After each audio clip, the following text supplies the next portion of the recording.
Welcome to the BEASTwriter family, where social media engagement is encouraged. I am your host, Ryan Sakamoto, and today we are going to be talking about the Pittsburgh Steelers, Dallas Cowboys, San Francisco 49ers, Indianapolis Colts, all the teams, Green Bay Packers. We talk about all 32 as we cover all 32 here in the BEASTwriter family. I am happy to be back. If you guys follow me on Twitter, you guys know I run my game grades, and update on NFL Game Pass was being a member of the Pro Football Writers Association.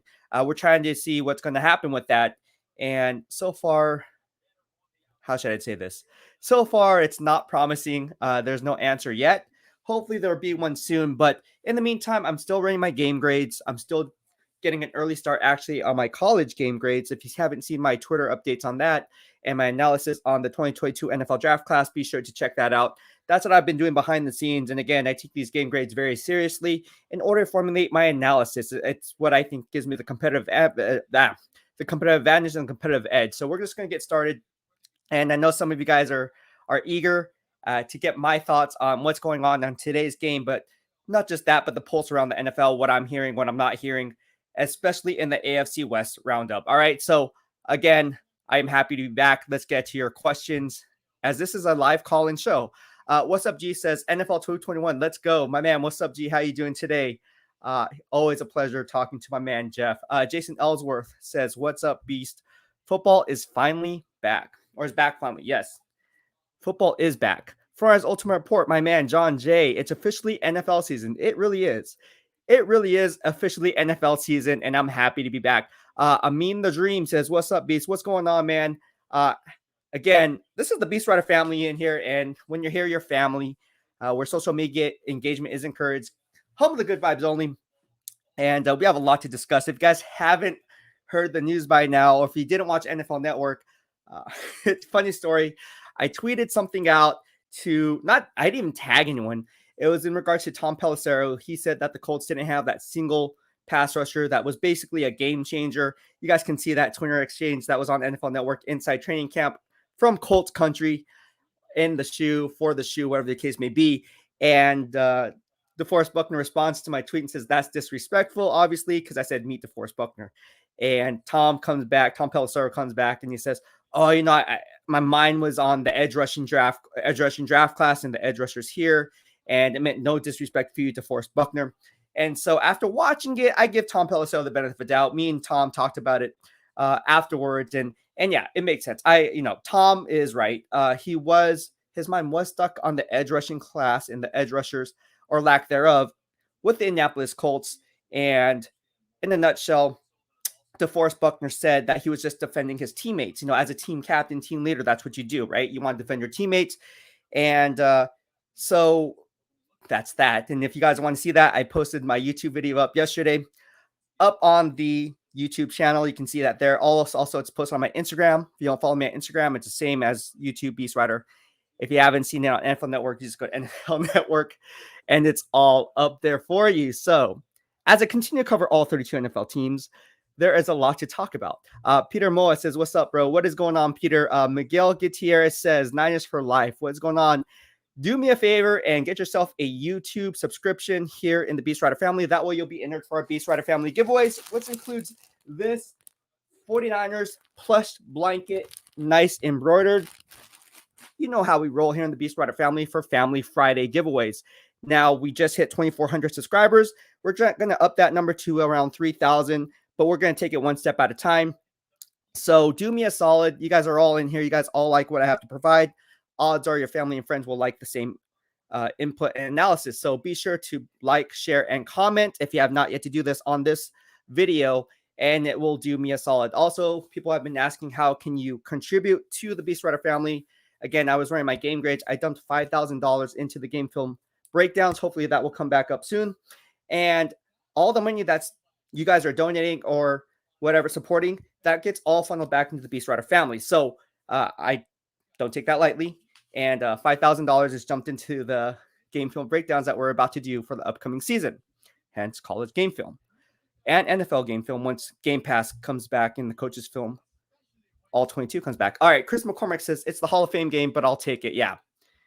Daniel Jr. Middleton from the BEASTwriter family says, what's cracking? What's going on? Miguel Gutierrez says, yes, finally back. Flores Ultimate Report, your tweet made it to NFL Network. Yep, sure did. Jerry Yang says, any legs to Phillip Rivers coming out of retirement? Yes, absolutely. Once, and I'm going to talk about, I might as well just talk about this now. What I'm hearing is Phillip Rivers has not closed, he even mentioned he hasn't closed the door. So it's not like it's any new news, but what I'm hearing is the way GM Chris Ballard's going to play this is he's going to ride it out, right? He's going to ride it out, kind of see where Carson Wentz is at. If it's a 5-week problem, I call it a problem because it is a problem when you lose your starting quarterback for 5 weeks. If it's a problem longer than 5 weeks, I think they're going to be like, you know what? This injury is going to be kind of on the secondary level, not the primary level. So when you look at it that way, from 5 to 12 weeks out, if it's more on the 8, 9, 10, 11th week, they're going to have to roll with someone to start the year. And what better player to do that than Phillip Rivers? Now, there's been talk about Jimmy Garoppolo. And people are asking me, well, what about Jimmy Garoppolo to the Indianapolis Colts, BEASTwriter? And I'm just like, not so fast, my friend. And Trey Lance is doing well. But, hey, if it makes sense for both parties, why not trade Jimmy Garoppolo to the Indianapolis Colts for like a second-round pick? Because let's face it, the Colts are in a win-now mode, right? They're in a win-now mode. They have DeForest Buckner, Darius Leonard's coming up. They just re-signed Braden Smith to that big money contract on the right side. You have Quentin Nelson coming up, who's also injured. And that's just the offensive line. Ryan Kelly's there, obviously. And then they also brought back, well, I shouldn't say brought back, but they brought in blindside left tackle Eric Fisher to replace Anthony Costanzo, all right, who just recently retired. So with that being said, the pieces are in play. The pieces are in play for them to succeed.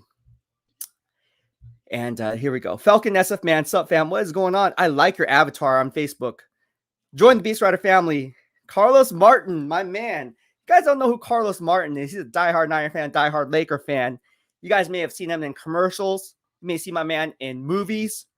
And this guy right here has been one of my day ones. He still has that Forever Faithful hat.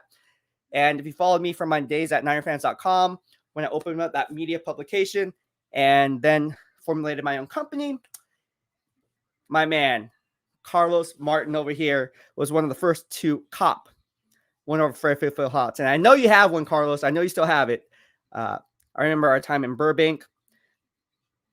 Long story, but I'm going to keep it short. I remember this time in Burbank when he moved out to Burbank for his acting career.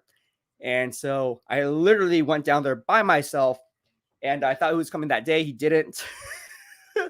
He was coming the day after that. I was like, oh, man, what am I going to do? So I literally just stayed up all night. And then when he flew into town, flew into town or drove into town. I think he flew into town, right? And then, he got a new apartment. So I remember that. That was like 5 years ago, bro. Florence Ultra Report, mahalo for the super chat. And I'm glad I'm back too. Thank you. So if you want to support the channel, consider sending me a super chat just like this. It really helps me out, and it helps keep up with our giveaways, the maintenance of the channel, as well as continue to grow our channel. We are launching BEASTwriter Family swag, and that's going to be here. I'll just show you guys what's up. Anyways, this may just look like a black shirt, and I've been wearing it for the better half of the last 2 weeks now, and it really holds its shape, holds its form. This is LA made, so everything is made and designed in the US, but this is a 80-20 cotton polyester blend, and it really holds its shape, makes you look buff, which I like. So it's kind of fitted. Let's just say it is fitted, and that's kind of good. But if you like it on the loose side, it works well too. It holds its shape and its form. It doesn't lose its color. You can throw it in the dryer, and you'll be good to go. So we're launching our BEASTwriter Family swag in, well, actually a couple weeks. Mike Sink says, what's up, Beast? Your analysis before the draft was great. I enjoyed it. And also, knew Mac Jones that early wasn't going to happen. Keep up the good work, brother. Thank you so much. Thank you, and mahalo. And gosh, I'm losing my voice here. And people are asking me, what are these stickers here? Well, this is my company, Bay Area Rooted. If you see this, that's another business that I have. Excuse me. Choking on my own saliva here.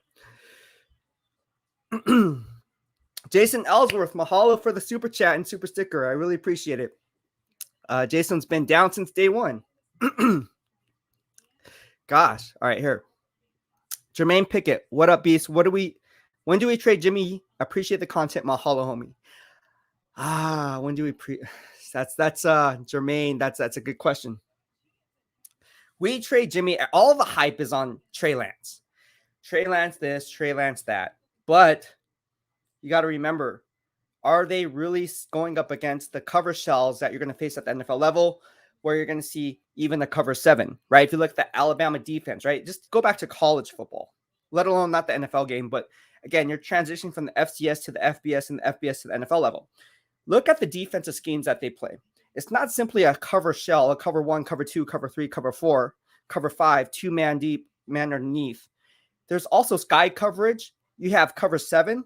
You have what Alabama calls smash, mix, mod, all these different play routes that are designed for the cornerback and that star player to make that exchange based on what's called flip alignment. So there's different things that you need to do, and that's just at the college level. So think now in terms of the NFL level. It's a lot different. I'm not saying Trey Lance is not going to be good. He's going to be great. He's going to be fine. But right now, I think I would pump the brakes on that, on him being the day one starter. But hey, look, if there is an offer that comes along and Chris Ballard calls John Lynch and says, you know what? We need a quarterback. Is Jimmy Garoppolo on the trading block? And Trey Lance may not be 100% ready, but if he's 75% ready, why not make that play for a second-round pick? Carlos Mon says, Biz Facts. Love you, bro. I love you too, man. He says, I still got my hat. I know you do. You better have your hat. Yeah, me and Carlos used to work out at 24 Hour Fitness. We used to also see the 49ers players there. And we kept on the DL, but my boy Chris Culver would be in there. Who else would be there? Randy Moss would be in there. Desmond Bishop would play ball with us. I remember Desmond Bishop. Colin Kaepernick played ball with us. Who else was there, man? There was a lot of us that was there. I wouldn't say Mike Purcell, but I don't think it was Mike Purcell. Who else was out there with us? Jimmy Ward, Jaquoski Tart, those guys are there. Who else was there? Gosh, we had some fun games out there. Falcon SF man said, I appreciate your channel, bro. I've been watching you. Thank you so much, man. Appreciate it. Carlos Martin said, I'll post it on Facebook. Yeah, Carlos Martin, man. This guy, look him up. Jaquil Martin. Falcon SF man says, following. There you go. All right.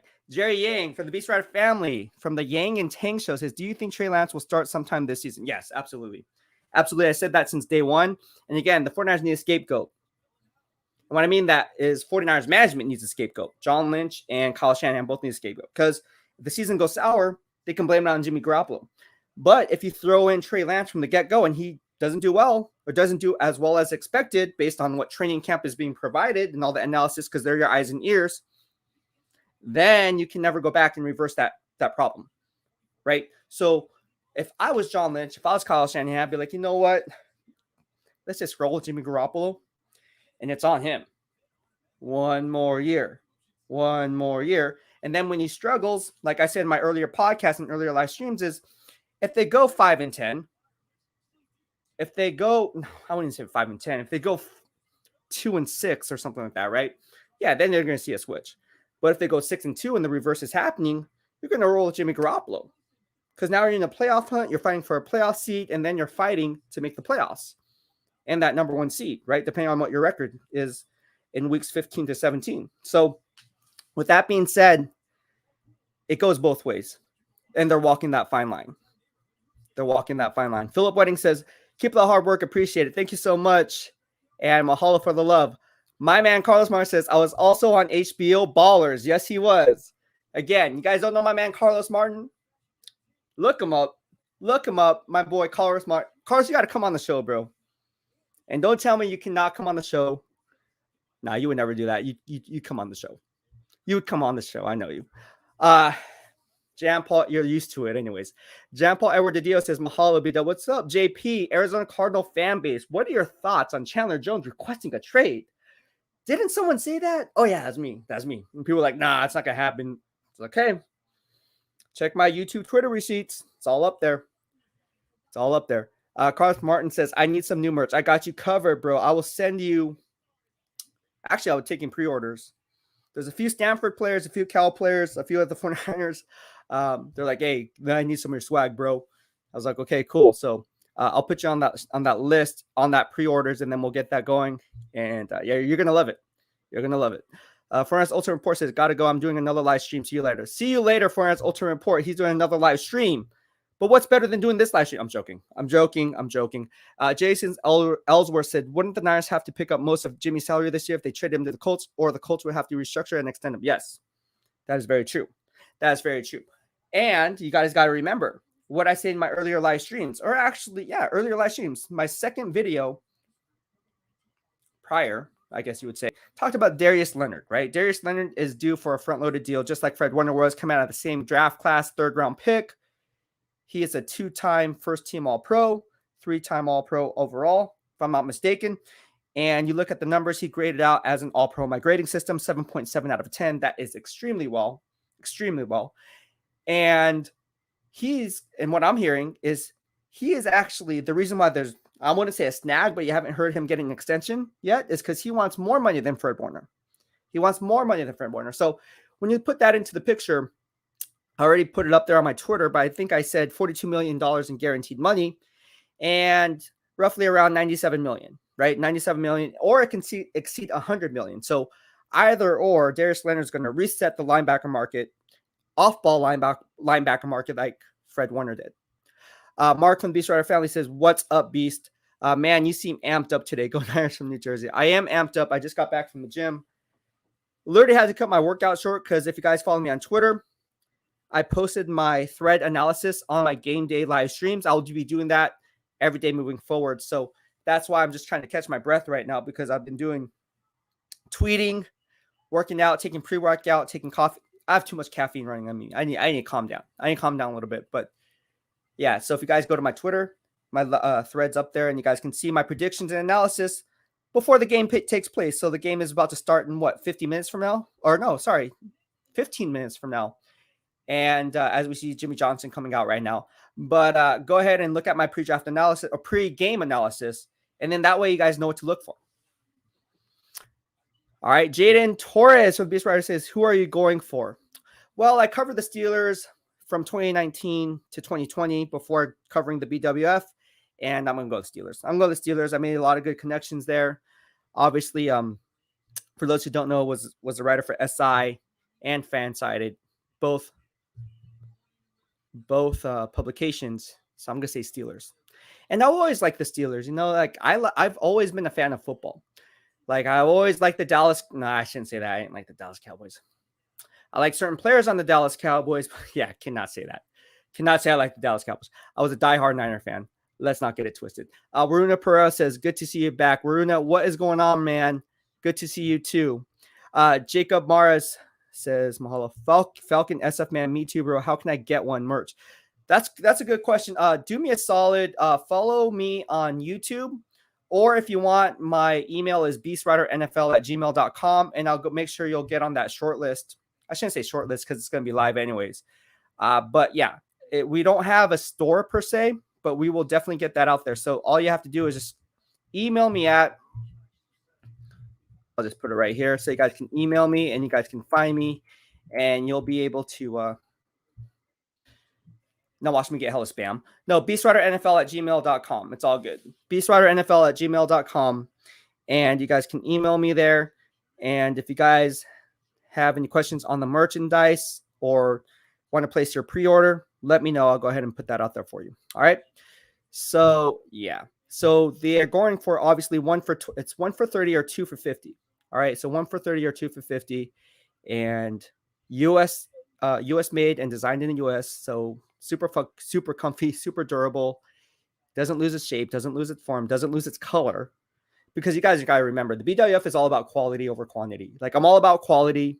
I'm not here to pump out quantity videos when there's like the value of the video is kind of like, eh. So I'm all about quality no matter which way you look at it. And same thing goes with our swag. So there you go. Brandon Springer said, I wish Eric Armstead would be traded next year for Jimmy G. With Jimmy G. I know there's a lot of dead money this year, but next year was a little less. Yeah, they can't get Braden. I hate to break it to you. Even the next year, there's too much dead money in Eric Armstead. Yeah, at least 2 more years, bro. At least 2 more this year and next year. But hey, Eric Armstead could have 10 plus sacks because Nick Bosa is back. Jean Paul Edward Didio says, I'm working out too, Beast. There you go. And I just want to give a shout out. I shouldn't say shout out. I want to pay my condolences. We lost a member of the BEASTwriter family. If you guys remember, 704 Charlotte Bound was one of the guys here in the BEASTwriter family who was really trying to hype things up here, giving us support and love. He was a Carolina Panthers fan. You guys remember him. 704 Charlotte Bound. He always had that thumbs up emoji telling you guys to like the video. And he would watch the video and say, you know what? There's like 50 to 100 people watching the video right now, and there's only X amount of likes, like the video. And well, he passed away. He passed away a few days ago, and it was really hard for me. D Wade, who also is here in the BEASTwriter family, Carolina Panthers fan, he actually reached out and he said, you know what, Beast, just want to let you know that Charlotte Bound passed away. I was like, you're kidding me. And I don't know how he passed away. Once I get that information, I'll pass it along to you. But yeah, shout out to Charlotte Bound. It really took a toll on me. I was actually planning on doing a podcast and a video, but my mind just wasn't in the right place. I couldn't concentrate. And I never formally met him in person. But the way social media works is you gain a certain attachment to somebody, right? Like there's some kind of personal relationship there when they're in there talking to you on the daily. And I don't know what else to say because I'm like even right now doing it, like I just get choked up. It's tough. It's tough. I put it on my Twitter, and I tagged the Carolina Panthers who follow me on Twitter. But yeah, it's one of those things where it was certainly unexpected. He did a live stream just hours before he passed, apparently. And D-Way was telling me, like, I don't know what happened. But as soon as I find out, I'll let you know. So prayers up to him and his family and friends here in the BEASTwriter family, especially if you guys ever need anything. And if you have family members or something, you guys here, we're here for you. So yeah, just want to say that. Fortnite's Ultimate Pro says, before I go, did you watch my interview with Mike Schumann? I did watch it. It was a good one. I did watch that. Falcon SF man, thanks, bro. You're very welcome. 2007 Magoo says, thumbs up. Jerry Yang says, is Bosa really back? Heard he missed the last few practices. Any insight what is going on there? There's nothing going on there. Nothing to report. If there was something to report, I would report it. Bosa is fine. I'm not going to go there because there's nothing to report.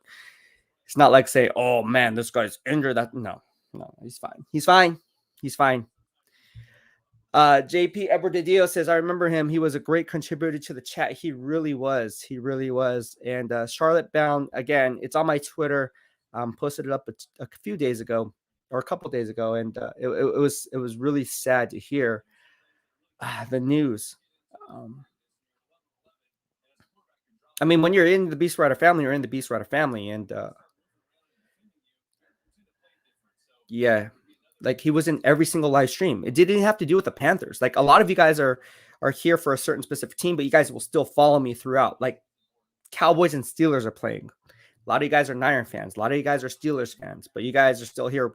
A lot of you guys are Carolina Panthers fans, Arizona Cardinals fans, New York Jets fans. So it's it was just one of those things where it was really hard for me to even just function. And I didn't even go to the gym that day. Just because it's like I never formally met him, but I knew him. So if that makes sense. Yeah. It's really sad. And I'll be hopping on the Carolina Panthers podcast. He had a podcast. I didn't even know about this. I guess he had a podcast and a YouTube channel. So I'll be hopping on their live stream and they'll be hopping on our live stream and we'll just be talking, reminiscing about what he meant. Because his legacy still lives on. I don't think he's ever gone. I think he's in heaven, obviously, but yeah, it's really tough. All right, Mike Singh says, your expectations for Jalen Hurts if he can play a full season. Well, my friend saw him, what was it, 2 months ago, and he said this is the best he's felt since his Baylor days. So if he can play a full season, great, but I'm not getting my hopes up. There. All right, so we have a a guy, and we're just going to delete these comments because he is spamming us. So we're going to block this guy. And his name is MD. Okay, yeah, whatever. All right, so he's been blocked. All right. JP Overdidio says, I'll be watching Micah and Najee. Dude, Micah and Najee are going to be a beast. Micah Parsons is my defensive rookie of the year, and Najee Harris is my draft crush for offensive rookie of the year. So you're going to see both of my predicted rookie of the years going heads up today. And Najee Harris is going to be a threat coming out of the flat. If you want to see my analysis on that, I already posted it up. You can see it on the YouTube channel too. Just type in Najee Harris BEASTwriter and Google search that, and that stuff will pop up. I said making the case for Najee Harris. I also talked about Mel Kiper, how he had Landon Dickerson being drafted instead of Najee Harris. Like, no, it's going to be Najee Harris. And that was back, I think it was when his mock draft was posted. I think it was back in March. So, yeah. Jerry Yang says, D Ford looking good. He's back at full strength. Are you asking if he's back at full strength or he is back at full strength? I don't think he's back at full strength. I don't think he'll ever be back at full strength, but I think if he's healthy enough, even at 75%, that's good. Chris McCormick says, you think Najee gets any place in there, or do the Steelers keep him off the field? I think that's a tough one. I think he's going to get some time, but I don't think they're going to run him into the ground in the preseason game. I don't think that's the way you do it. You're going to get him acclimated to the offense, a lot of vanilla, a lot of between the tackle stuff. Again, look out for Kevin Dotson. He's the Raging Cajun second-year player on the offense side of the football for the Pittsburgh Steelers, graded out as a first-team All-Pro in my grading system. Had he played the full season, he would have been in line along with the likes of Quentin Nelson, with the likes of Joel Bitonio from the Cleveland Browns and so forth. So he is up there. He might be a Pro Bowler in his first full season of starting. And then on the flip side of that, another second-year player that the Pittsburgh Steelers got in the third round was Alex Highsmith. Now, Alex Highsmith replaced Bud Dupree in the game against the Baltimore Ravens. I think it was week 12 where Bud Dupree tore his ACL, and Alex Highsmith stepped in, and he played extremely well in that game. And from that point forward, you really saw Alex Highsmith playing at an all-pro level in my grading system. So Alex Highsmith, he's going to be a storyline today. You're going to hear a lot about Kevin Dotson. He's going to be a storyline today. And again, all of this is in my pre-game analysis up on Twitter. You can see that full thread there. And I break down both sides of the ball. I broke down the Dallas Cowboys. I run my grades on that. If you guys want to see that, I already posted up on my YouTube channel and covering all 32 NFL teams. About Calvin Joseph, the cornerback out of Kentucky. Obviously, Micah Parsons, talked about the draft picks that they got and the grade that I gave them. So if you guys want to see my pre-draft analysis so you can kind of compare what you're going to see today, it's all up there for you. I have you covered. All right. So, yeah, that's that. Najee, yeah, I hope he gets some touches. I want to see him, but I don't think they're going to run him into the ground. Maybe, I don't know, 6 to 8 touches maybe. If he goes past 10 touches, he might go past 10 I don't know. If he gets any more than 15 touches, and then they'll be like, whoa, okay, that's weird. Mike Sink, for sure will be fun to see what Shanahan has planned for him in game plans. Yep. JP Edward de Dios, my man says, by the way, Rondell is blowing up in camp. People trying to cover him in space is like Rocky trying to get that chicken. Yeah. What I said about Rondell Moore out of Purdue, that guy's going to be a stud. I thought he was a steal in the second round. Like that pick, along with Dwayne Eskridge from the Seattle Seahawks, and obviously Tutu Atwell from the LA Rams. Now, D. Eskridge has dealing with a foot problem, and they don't know if it was a shoe issue, but he has a foot problem. I don't know how they're monitoring that, but apparently there's something wrong with his foot. I don't know. I don't know where that is going, but that's going around there. All right. So with that being said, Jerry Yang says, yeah, he is back to at least play half the season. Yeah, we just have to see how that goes. Jerry Yang, chime in, bro. I've been telling Jerry Yang to chime in the chat, and he hasn't done it. He's been avoiding me. Nah, Jerry Yang's been busy. He's been eating good food. I see his Instagram stories. He's been eating very well, Jerry Yang, and having a lot of family time, which is good, which is nice. All right, so let's go ahead and talk about any questions you have. This is a live stream, so if you guys want to hop in the live stream, you guys can go ahead and do that. And what I mean by doing that is, look here. Let me just pull it up here. I think I put it up there. Oh, I did not change it. And I believe this is the live stream. It is. You guys can just hop on here.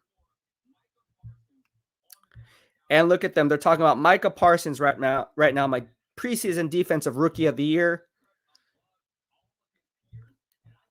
All right.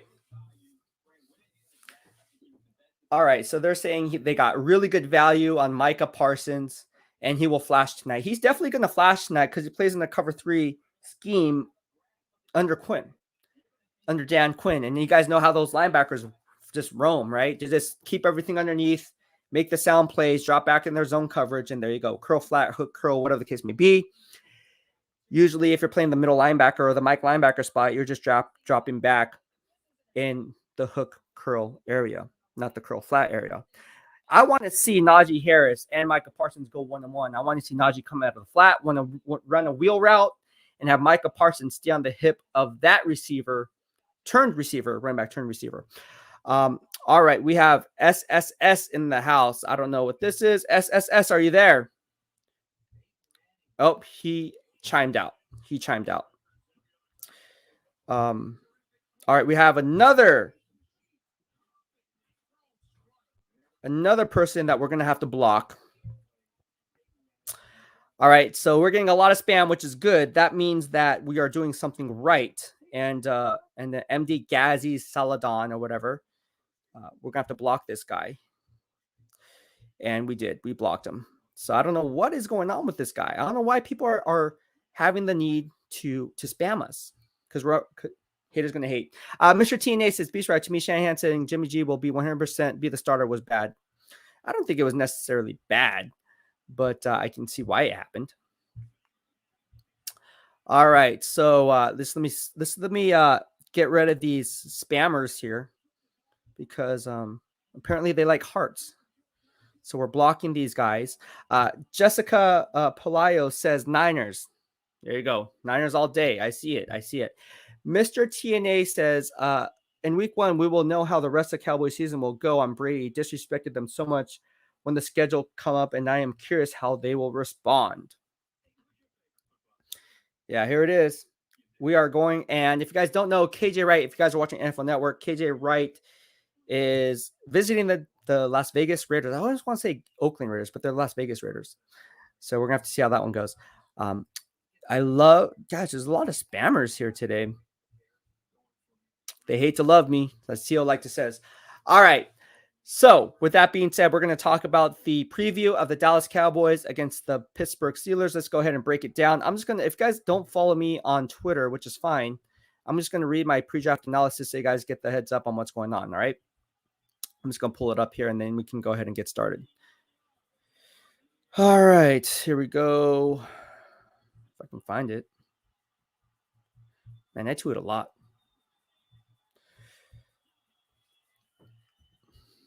I think I put like 50 tweets on this game.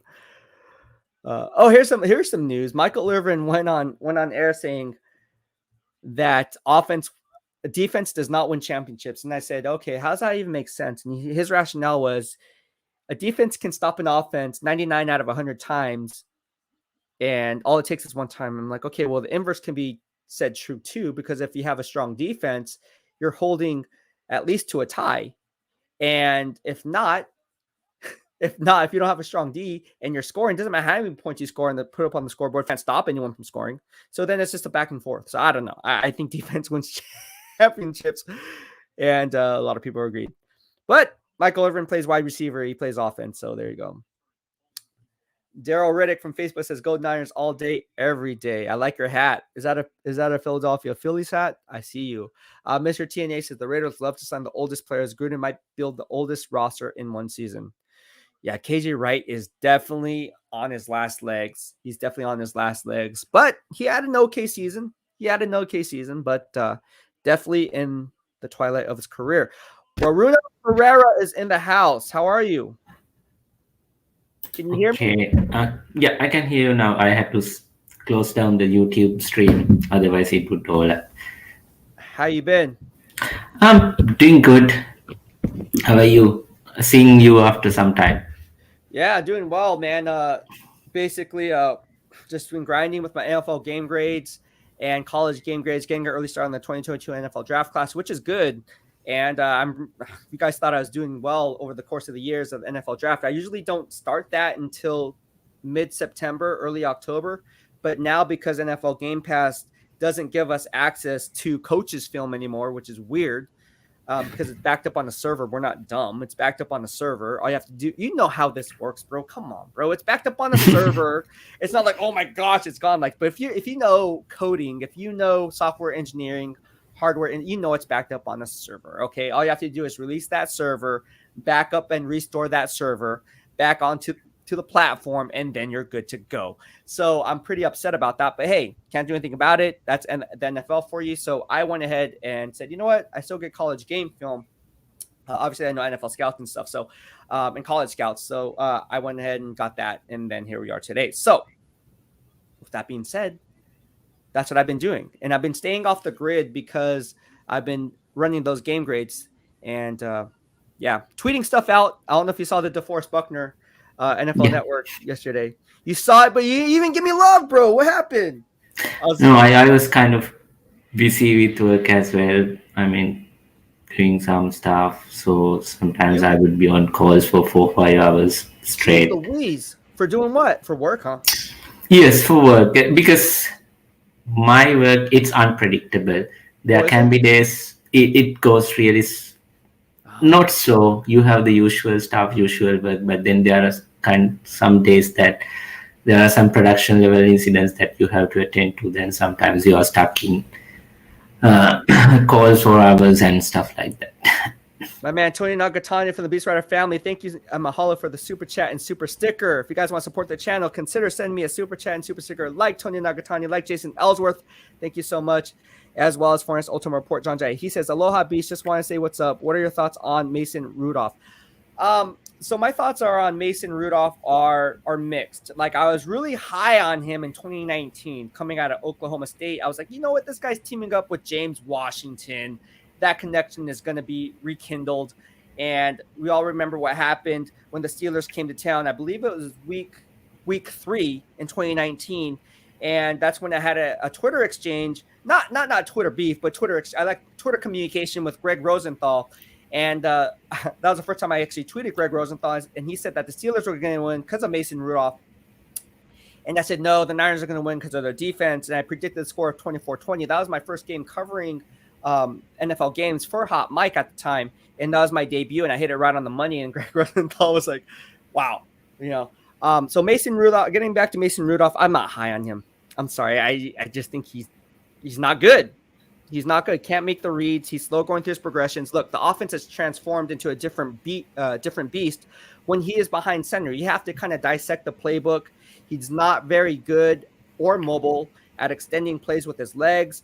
He has a tendency to drop his eyes, not scanning the field downfield when pressure comes his way. And I just don't see him being a factor. I just don't see him being the future. But thank you so much, Tony. I appreciate it. Waruna, so look at Pioneer says Waruna is fire. I wish I got the fire emojis, but I don't. Audrey Beckon says, love to see the greatest of all time on your wall. Oh, I guess that's mine, but I thought he was talking about you because you have a new 49er background on your wall. What is that? Is that a rug? Is that a throw rug? Is that a frame?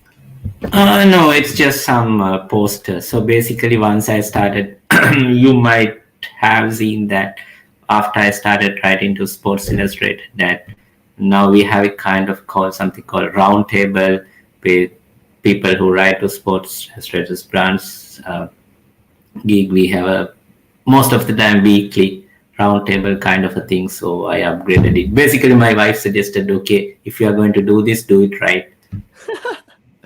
Be professional, basically. I like it. You know what you should have? You should have your bookshelf, because I've been in your house before, obviously. Behind, because your door's on there. It's on the left side, right? Yes. So it's all changed now. Because your table's in front right now, right? Your desk. Yes. You know what'd be really cool? Well, that's cool too. Putting stuff on the wall. There's no way, because your door is too close to the back wall there to put like a bookshelf there, huh? You can't put your bookshelf with all your books there. Yes. Yeah, that'd be dope. I think that you have some cool books, bro. I saw it. I don't read much, I told you, but I saw your books, and I was like, wow, this guy loves football. This guy loves Actually, I started reading Bill Belichick's autobiography. I mean, it gives really detailed insight how his career was built, his correct character was built. And I was just reading today that Yeah. when he was starting at, I mean, he started with Baltimore Colts, then with New York Giants. So at New York Giants, those days, I think still that practice is going on with high school teams where you are supposed to send your game tapes over to the opposing team that you are playing next week, right? Yeah. So Belichick was the one who he was the assistant coach back then. So he was the guy supposed to send over these tapes to other teams. Usually the deadline is Tuesday, but Okay. he would always be late on that. Yeah. The opposing team would call and just asking why the tapes are late, because he would always might have that additional advantage. He would send them at the last minute, so it would get there on Wednesday. So they have limited time to study the tapes. There you So go. just a tiny detail that, but it gives you a insight how he tried to get that advantage.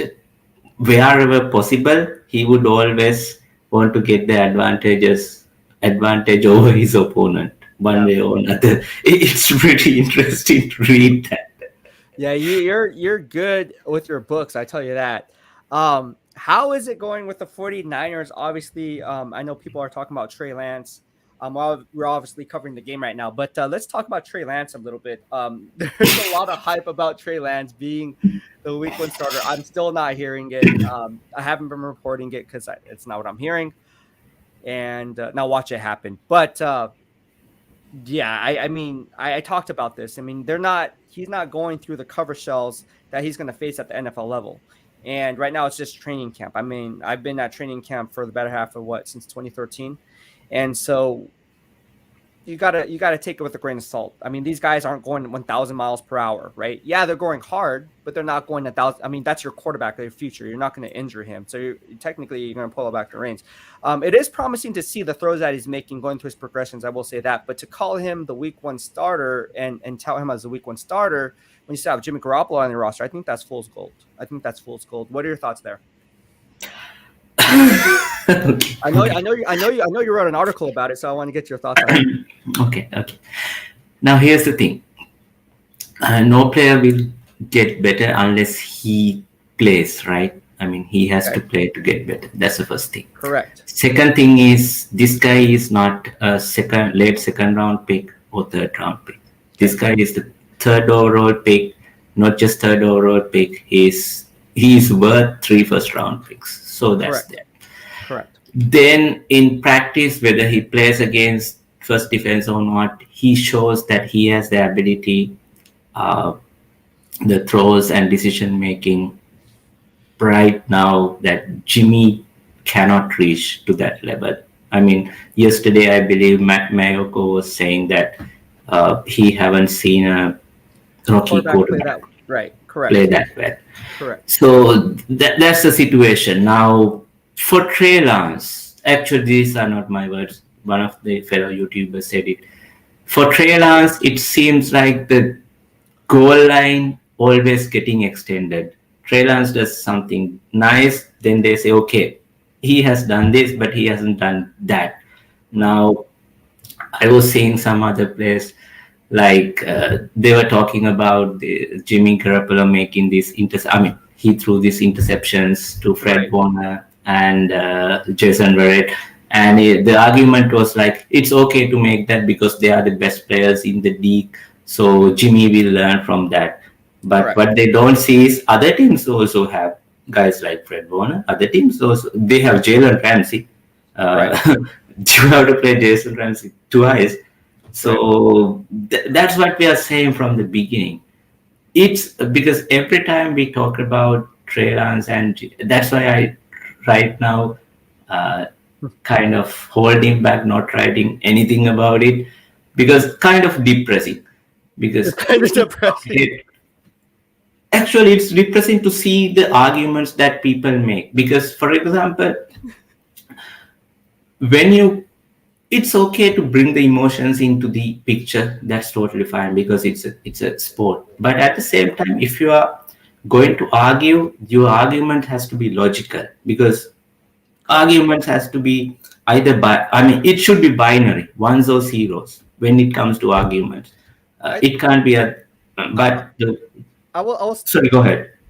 no, I don't want to interrupt, but I will say this. And then piggybacking on that, or attaching to what you're saying is, and echoing what you're saying is, take a stance. If you're going to stick with it, then stick with it. Don't walk that line. I see too many people walking the line. It's like, well, I said this, and then, well, look at this, and it's like, no, bro, you can't walk the fence both ways. You either stick with what you said, and then lose those followers, and somebody else will gain those followers, or the inverse would be what happened. Same with me, So take a stance. I always say that. Take a stance and have some balls. You know what I mean? If you're going to say something, then back it up with factual information. That's why when I say, okay, so you think Trey Lance is going to start, tell me why. What are you hearing? What do you know? What are you seeing? What don't you know? Do you see what I'm saying? And then when Mike Lombardi, right? It's like, oh, what do these people know? It's not Trey Lance. And then I went on my live stream and I said, it's Trey Lance. So I said, and remember I went on that live stream and I said, look, my sources, or my BEASTwriter family network, I don't like to say sources, but my BEASTwriter family network checks out, right? And we're going to find out on draft day who's right, whose network is correct. And it ended up being now I'm not throwing shade, but it is what it is. If you're going to call out somebody for, he didn't necessarily call me out personally, obviously, but if you're going to take that stance and be wrong, then it's almost like maybe I shouldn't have had that strong conviction about it because I was wrong. Yeah. Right? Now there was one argument made about, okay, Trey Lance is not ready because this offensive scheme is pretty complex that he needs time to learn it. Then I asked someone on Twitter, okay, Jimmy Garoppolo arrived 2017 week 8, he started week 12, won 5 games. So wasn't that so is he some kind of a genius to learn that all the playbook and everything to win 5 games in a stretch? So how kind of a logic applies to Trey Lance in that situation, because he had 4-5 months already? Then the answer was, oh, it was just the basic version of Kyle Shanahan's offense back then. It's something different now. So people, that's why I say it's depressing, because people make whatever the argument to just defend. I understand that Jimmy took us to the Super Bowl, but that doesn't mean Jimmy is a great quarterback. Because after Steve Young, to be honest, I haven't watched that much of tape of Jeff Garcia, or haven't read about him, so I can't comment on that. But I can say for sure, after Steve Young, we didn't have a quarterback. So now you had a quarterback who took you to the Super Bowl, but look into that in a rational way, in a logical way, to understand who was responsible for that Super Bowl. The road to the Super Bowl. Was it Kyle Shanahan? Was it Jimmy? So understand that and make your decisions. Be logical. I always said, and again, my Twitter's receipts check out. I said it, and people call me a Jimmy Garoppolo hater. Look, go back and see my tweets. I said this in real time. I said it's not the defense that's carrying the Niners throughout the regular season. It's backed up by a strong rushing game and a top-rated defensive front. Okay? Those are formulas for success. Why? Because in playoff football, you need to build teams from the inside out, not the outside in. Me and Randy Miller are firm believers in that. Former GM of the New Orleans Saints, right? GM of the year back in 2000. So in order to have that line of thinking, what do you have to do? You have to build up the offensive line, which in turn will have a strong running game and a solidified passing attack, right? Because now you're having time to make those reads. So it doesn't matter what type of skill players you have. If you can't sustain any type of success, whether running the football between the tackles or outside zone runs or going through your progressions, even if that wide receiver comes off his stem high and gains that little separation, at the top of his stem, it doesn't matter because he won't have time, the quarterback that is, to make those reads and get the ball to the receiver at the proper location and the proper time, as timing is imperative when it comes to the quarterback wide receiver timing their routes together. So all that plays a role. That's just the offense. And then the defense, you can't stop the run. Teams are just going to chew up time of possession, the TOP, and then what happens? Then your defense is going to be gassed in the fourth quarter, and they don't have any legs. It doesn't matter if you have a strong depth on your roster, because at the end of the day, depth is just depth. They're depth for a reason. Yeah, you can have a strong depth, but is it very good depth? Again, me and Randy talked about this, and again, that's why it's very important for people to see what it really is. Now you see the same fans who are writing me are like, no, you were right, right? Yeah. And if you look at people's tweets, people we follow, right, and you see what they said in real time, compare it to what they say in hindsight, and it doesn't really match up. It doesn't really match up, and it just why would you walk that? You already took a stance. Just say, you know, I was wrong. Look, I was wrong about Eric Armstead in his 5th year, and I even admitted it. I was like, I was wrong. He had a hell of a good year. You know, it's like game with Texas Hold'em. I got rivered, right? His first 4 years, nothing, and then I got rivered on the river. So, bad beat. But then he reverts back to his former self in the 6th year. So, I don't know, man. I just think, like, people, like you said, if you're going to come with an argument, back it up with factual information or analysis that formulates that opinion, right? I don't care if you agree or disagree, but at least back it up with something. There has to be something there for you to have a strong conviction one way or the other, whether you agree or disagree. Yes, right? Because most of the time what they do is that it is right the way it fits to them. Right. But if we make the same argument, then it is wrong. Now, for example, if Trey Lance was in Bengals team, I would be hell scared to start him. I would not want Trey Lance to start maybe year 3 or 4 until I would throw somebody out there until they fix their offensive line and everything. But here, it's different. It's totally different. We already have something really going great, a good coaching staff, good culture, everything. So out of the quarterbacks drafted this year, I think Trey Lance is really lucky because he stepped into the best situation that rookie quarterback can step into. So that's why I want Trey Lance to start. Sooner the better. So he will get used to it. Sooner the better. Agreed. Braden Springer, thank you so much for the super chat and super sticker. I really appreciate it. He says, BEASTwriter is fire. Waruna is fire. I like that fire emoji. I got a fire emoji, Waruna. Thanks to you. I appreciate it. We are both hot. No, in all seriousness, I like that line of thinking. And I like the line of thinking of you saying that Trey Lance should be starting sooner rather than later because you don't invest all that for him to ride the pine. That's what everyone is saying. But the truth of the matter is this. They need a scapegoat. In order for that to even take place, Jimmy Garoppolo is that scapegoat. Just look at his press conferences. Look, have you ever played Texas Hold'em? I used to play professionally. I used to play Texas Hold'em poker. You can read body language. All right. When someone's going like this, when Kyle Shanahan, I posted on my Twitter, my videos, he gets nervous whenever I ask. He always goes like this. You know what this means? This means anxiousness. Or when someone else is asking a question, he's not fully understanding whether or not he believes that person's answering the right question or the vice versa, right? There's body language and involved. And that's why I always gauge a player or a coach based on the questions that I ask. So with that being said, I think that I'm not saying always because Kyle Shanahan's probably watching this like, no, I'm not anxious at all. But, there are times that, yes, obviously it's there. But there's actually someone in the NFL media who sent me a DM. Is like, dude, he's intimidated by you.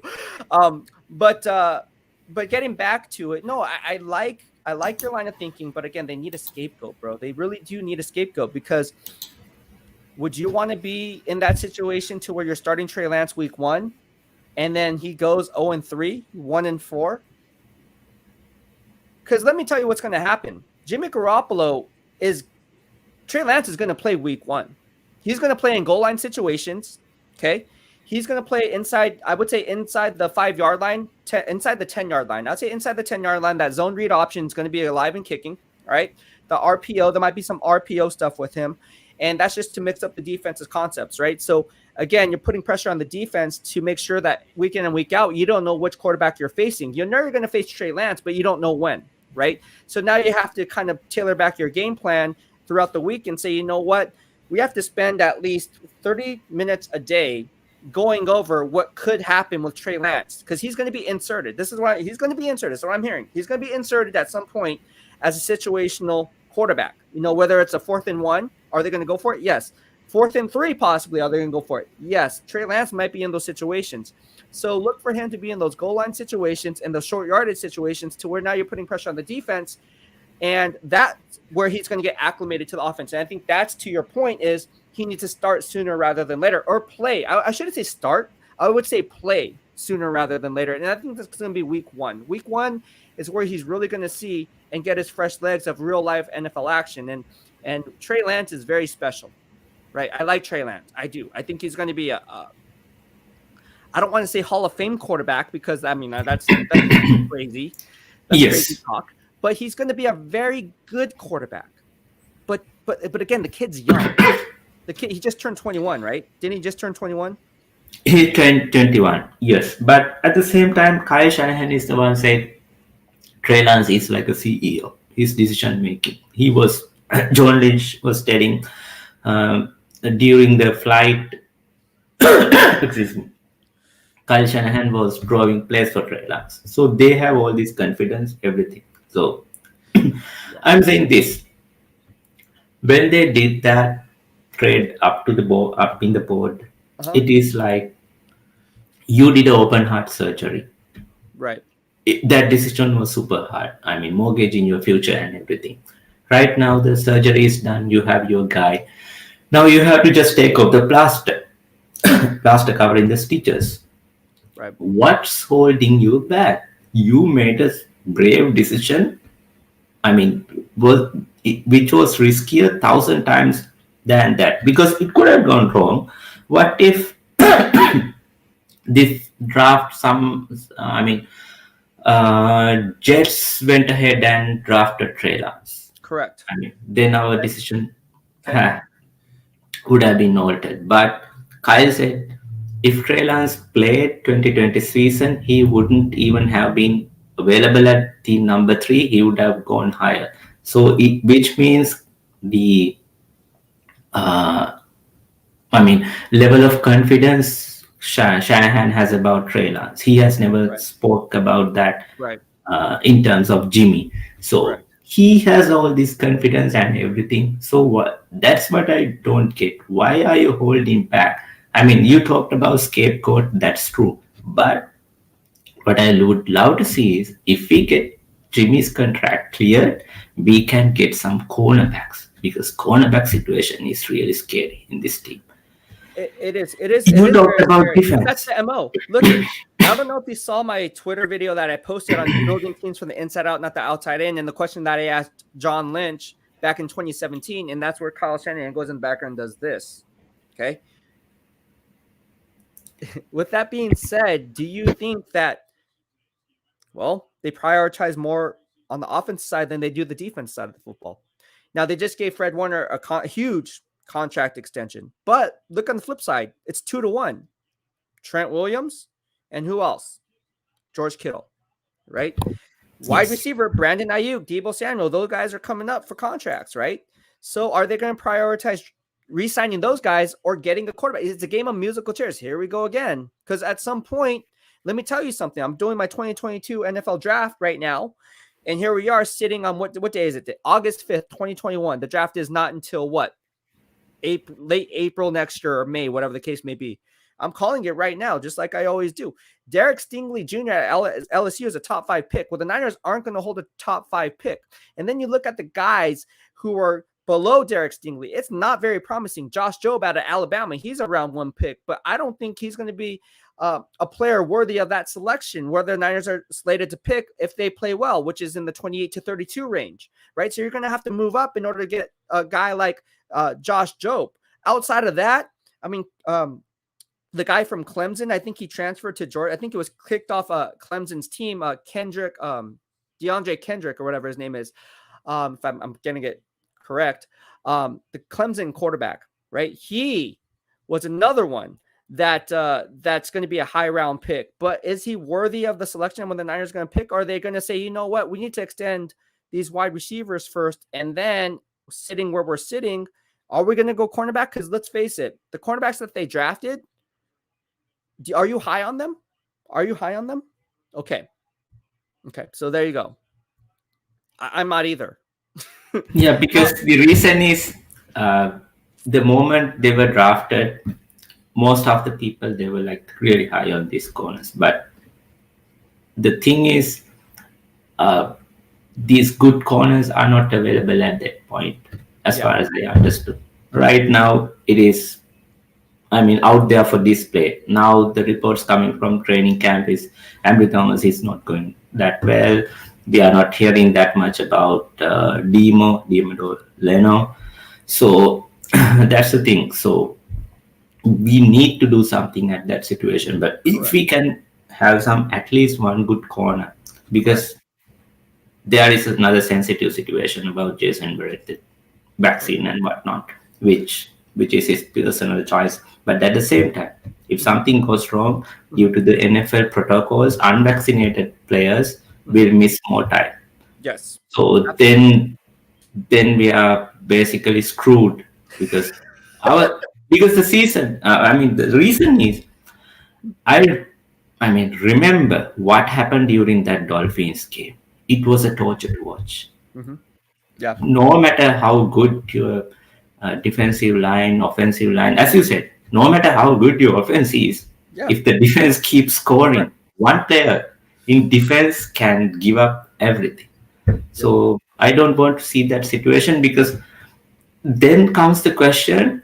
It's because the people would always blame the player. That's what the fans don't understand. They are faithful to, sometimes they are faithful to the front office, not for the players. You have to be faithful to the players and have to understand this front office is screwing up things. The front office, the coaching staff shouldn't have Brian Allen over there, because he's not up to the mark.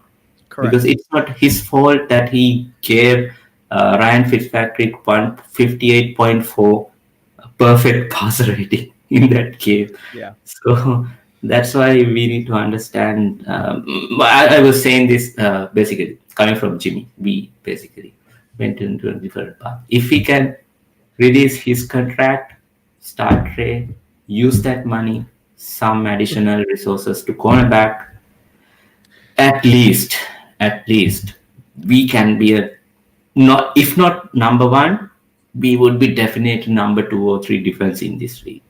You think? Really? I disagree with that. I don't think. D4 is coming back. D4 is coming back. That's fine. That's fine. He's coming back. Can he stay? I shouldn't say disagree. I hate using that. Let's have a discussion about it.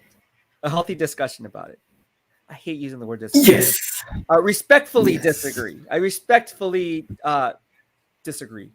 I don't know. Whatever. You know what I'm talking about. I respect your analysis. But here's the thing. And it makes sense because D Ford is coming back. That's a great point. You just made. But can he sustain a full 16-game schedule? 17-game schedule now, excuse me. No. So again, if you're a GM looking at this, right? If I have my people want to talk about playing GM, the role of GM, I've been doing that. That's what I do. If I'm looking at it, I'm looking at the best predictor of future behavior is past behavior. Let's delve into the past. Let's look at his injuries. I'm in the fitness game. I know exactly his injuries. I can tell you right now.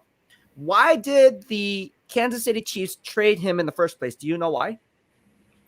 Because they saw what the real situation is. They understood that you can't use him anymore.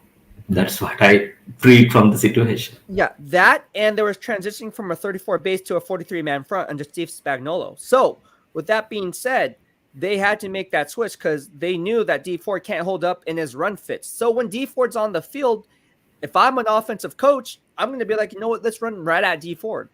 I don't care if they're stacking that side of the formation. Let's run right at D Ford. because he's not very strong in his run fits. Am I throwing shade? No, just go to the game film. And again, coaches tell me this. You know, I have NFL coaches on here. You know, I have scouts on here. They see the same things that I see. Not all of them, of course. I mean, because I don't ask, hey, what are your thoughts on D4 on every single guy? But the ones that I talk to, check out. It's interesting because as a pass rusher, he'll bring that boost to the pass rushing aspect of it. But he is a one-trick pony. He's not a two-way player, as I always like to say, in terms of setting the edge and obviously being a stout, an edge rusher presence, right? He's just that edge rusher presence. He's just that one-trick pony. So D Ford, yes. Does he make that defense a lot better? Absolutely. Because what? It makes the second level's job easier with the linebackers making the reads because now the ball gets out quicker. And if they're not in position, D4 can probably save that player from getting there late. So I see it. But at the end of the day, I can only see him staying healthy for maybe, I hate to say it, 10 games. And we have to be careful where we are going to use him. For example, yes. I wouldn't play him even entire first week against Lions. No disrespect to Lions, but given the situation, you can consider some games that you can win without your best players or injury-prone players. I wouldn't even play Nick Bosa in that game. Yeah. If it was up to me. You have to use him as a situational pass rusher and nothing else. And there's a lot of those in the NFL, and they're very good. Like Chris Jones. In my grading system, Chris Jones he's not even the top 5 interior defensive lineman. Why?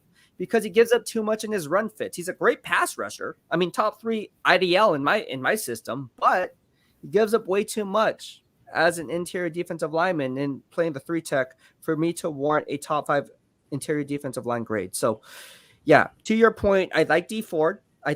But I don't think they're going to be a top 5 defense even with D Ford. And simply because anytime you lose your defensive signal caller in Robert Saleh and you have a new guy stepping in, I'm not saying D'Amico Ryans is not going to be a great defensive coordinator. I think he's going to be tremendous.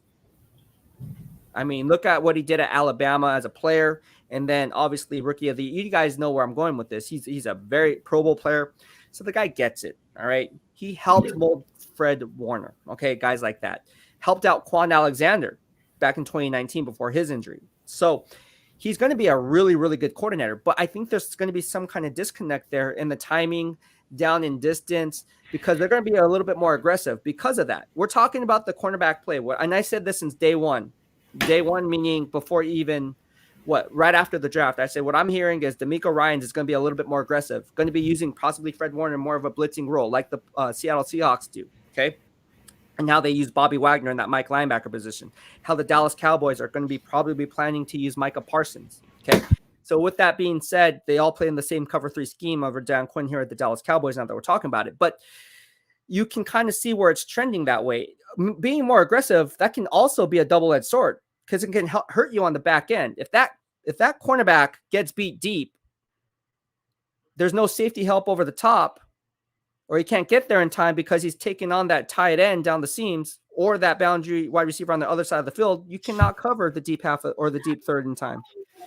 So that's why I say, yeah, they'll probably be top 10, but top 5 in top 5 defense, I'm talking about scoring defense. I don't base it on yards allowed. I hate that. I don't like that stat. I go by scoring defense. That's how I grade my defenses. That's true. Because I don't care how many yards you give up. I care about the points that you allow on the scoreboard. So I think they're going to probably be in that 20, that 22 range, somewhere in there. But that's pretty good.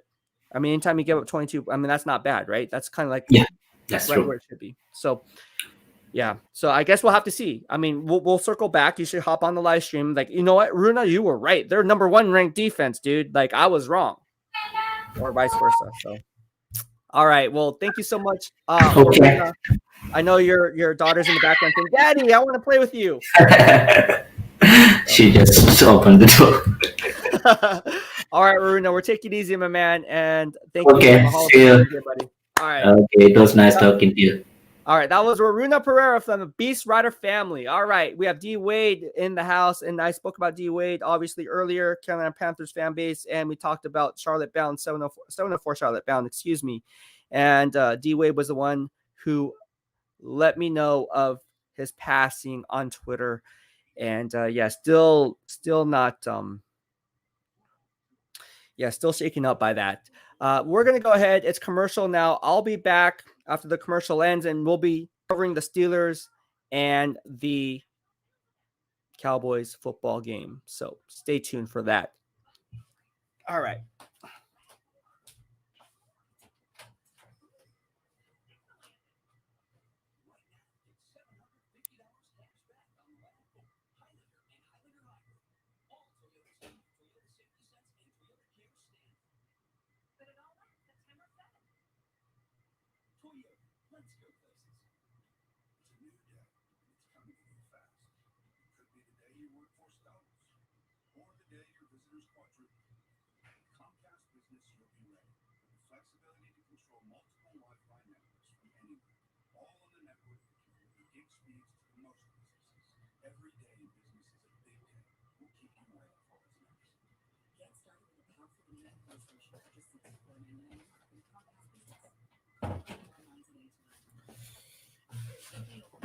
All right, I am back. And we are back in business. All right, so it's commercial break. Steelers, Cowboys. Football is back. We're going to talk about anything you want. And Angel Merritt Hoffman says, Niner Nation forever faithful. Do me a favor, subscribe to my YouTube channel, Angel, and you'll be entered for our BEASTwriter family giveaway, which includes this 49ers Faithful to the Play plush blanket. And you guys can go ahead and tune into that. All right, so what do we got going here? We have a lot of things to talk about. Obviously, you guys want to know about my AFC West roundup, what's going on around the NFL, and so forth. So here we are. It's the Pittsburgh Steelers against the Dallas Cowboys. Dallas Cowboys are up 3-0. And now they're showing Troy Aikman and Peyton Manning along with Joe Buck.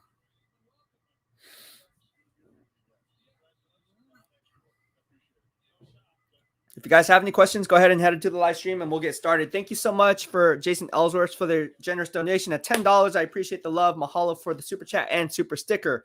Very kind of you. And again, if you guys want to donate to the channel and support the work that I do, I really appreciate it. And you guys can go ahead and do that on YouTube. There is a money icon. You guys just click on that and just send whatever donation that you wish. Even if it's 99 cents, all good. That's more money than I had by not doing it. So whatever you guys can donate, if you choose to, please do so. I really appreciate it. And it'll keep the channel up and running. All right. So we have Peyton Manning talking about, I don't know what the heck Peyton Manning is talking about, but here we go. All right. So the Dallas Cowboys here, I already talked about this. They have number 9.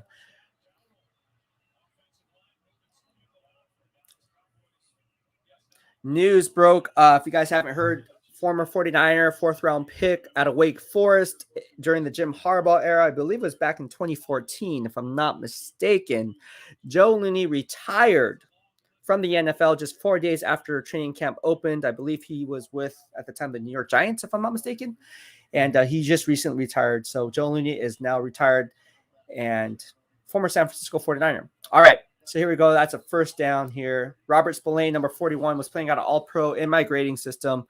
He's number 41, and he was replacing Devin Bush, who also tore his ACL last year, along with Bud Dupree, who also tore his ACL with Alex Highsmith coming in and replacing him. Both players are playing out of first-team All-Pro in my grading system. So look for those guys to do well in 2021 with little to no drop-off in production, although Bud Dupree brings another dimension. I think that's the drop-off in production is from Alex Highsmith. Gets there, but can he get that double-digit sacks that Bud Dupree brings to the table? Time will tell. 2019-2020, Bud Dupree was playing at an all-pro level in my grading system. And looks like Mike Tomlin's a little bit upset right now.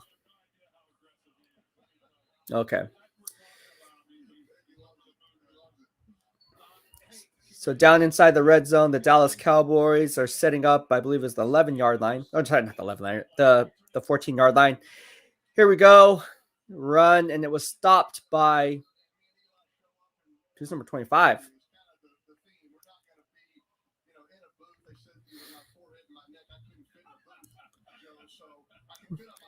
All right. If you guys have any questions, go ahead and just enter the live stream like Waruna Pereira did, and I'll be sure to answer your questions.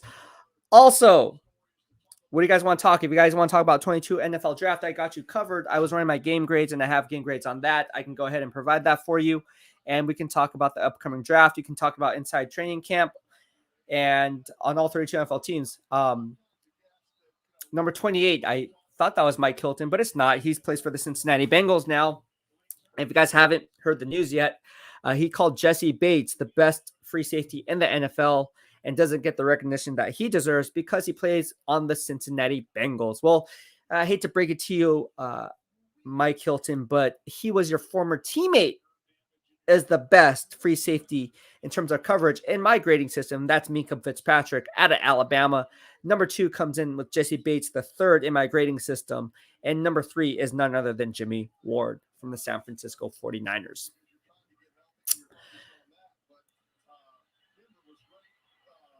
There you go. Looks like a strip sack. And there, who was there? Alex Highsmith. There's Alex Highsmith, number 56. What did I just say? They also got Ludermelk in the draft. I liked him coming out. And Gilbert. Who got to him? It wasn't Alex Highsmith, though.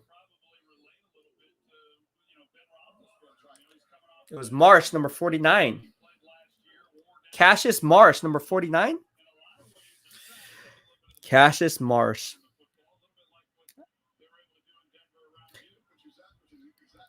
All right.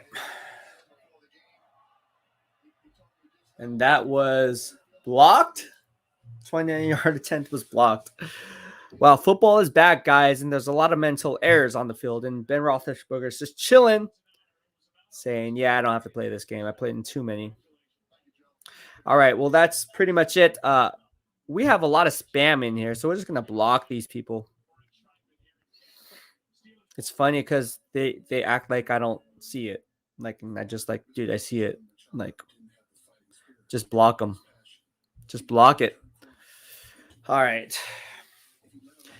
All right, guys. So I think that's going to pretty much wrap up the live stream. Unless you guys have questions for me, I'm going to go ahead and wrap it up and just get my game grades going. Thank you so much, everyone, for the super chat. Just going to post it again. Fornas Ultimate Report. Thank you. Let me go back here for your super chat. Jason Ellsworth. Thank you. And Mahalo so much for your super chat and super sticker. Really appreciate it. And let's see who else we have in here that sent super chats. There's a lot of people. There's a lot of spam in here too. Tony Nagatani, thank you so much for your super chat. Really appreciate it. Braden Springer, also thank you for your super chat and super sticker. Really, really appreciate it. So again, thank you so much, guys, for everything that you guys done. As I'm getting a DM for Mel. Mel, hop on the live stream. Hop on the live stream, Mel. I see you. Hop on the live stream. No, I'm just joking. That'll be it for today. If you guys liked what I had to say, please consider sending me a super chat or super sticker and subscribing to my YouTube channel in the lower right-hand corner of your screen as you stay up to date. Or is it this way? No, it's this way. On all things Beast in real time. Thank you so much for tuning in. This was a fun live stream talking about the 49ers. And the Steelers and the Cowboys and the previews. But if you guys want to see what I had to say and my analysis on that, you guys can go ahead and head over to Twitter. I have a thread there. You guys can go ahead and post and see what I had to say about every one of the players and the storylines for today's matchup. Thank you so much for tuning in.